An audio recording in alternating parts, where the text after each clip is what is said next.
नमस्कार दर्शक बंधु मु कवि उमाकांत मिश्र यही चैनल रे ओडिया बहुत कविता लिखी आपण मानक पढ़ी शुणाई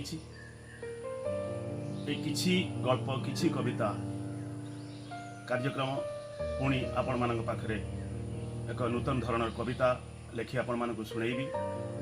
निश्चित आशा करी जदि कविता आपण मानक भल लगे ताहले आम चैनल को सब्सक्राइब करेंगे, लाइक करेंगे, कमेंट करेंगे।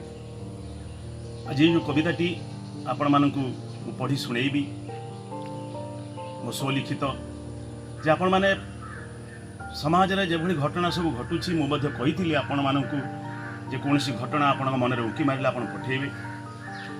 जाहो आपण मानक अनुरोध क्रमे मु एभली एक कविता आज आपण मानकु शुणाइबी। दिनकु दिन आम देश रे बेकारी बढ़ी चली, पाठ पढ़ी शिक्षित बेकार जिते नीरव घरे बसी रोची मानसिक स्थिति तार दिन दिन खराब होगा जाऊँगी। बहुत बेकार युवक युवती आत्महत्या कर सरकार गोटे बधई जनाऊँच आम देश में आम बेकार हटई देचु। ये लांचखोर घूसखोर दुनिया रे बड़ी पड़ जाती प्रकृत शिक्षित बेकार युवक युवती। आसतु से परिप्रेक्षी में मैं एक कविता आपण मानक पढ़ी शुणाऊँगी। जेते नंबर रख पछके जेते पाठ पढ़ पछके जेते नंबर रख पछके जेते पाठ पढ़ पछके चाकिरी तो पाई सात सपन गरीब बापर पुओ जनमी तू शतधिक हेला तो जीवन। जेते नंबर रख पछके जेते पाठ पढ़ पछके चाकिरी तो पाई सात सपन गरीब बापर पुओ जनमी तू शतधिक हेला तो जीवन। पाठ न पढ़ी तू चाकिरी पाइबू, पाठ न पढ़ी तू चाकिरी पाइबू, रैंक न बजेबी तू टप्पर हबू।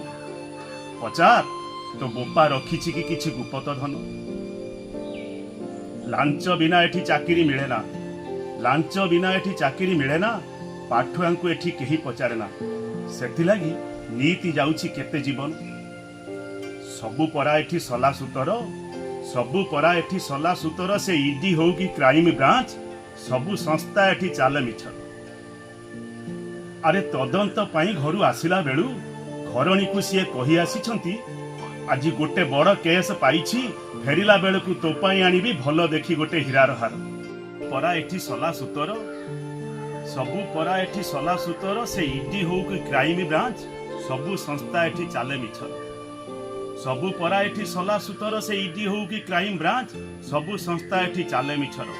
अरे तदंत पाई घरु आसिला बेलू तदंत पाई घरु आसिला बेलू घरणी को सी कही आसी आज गोटे बड़ केस पाइछु फेरिला बेलू तो पाई आनिबू भल देखी गोटे हीरार हार।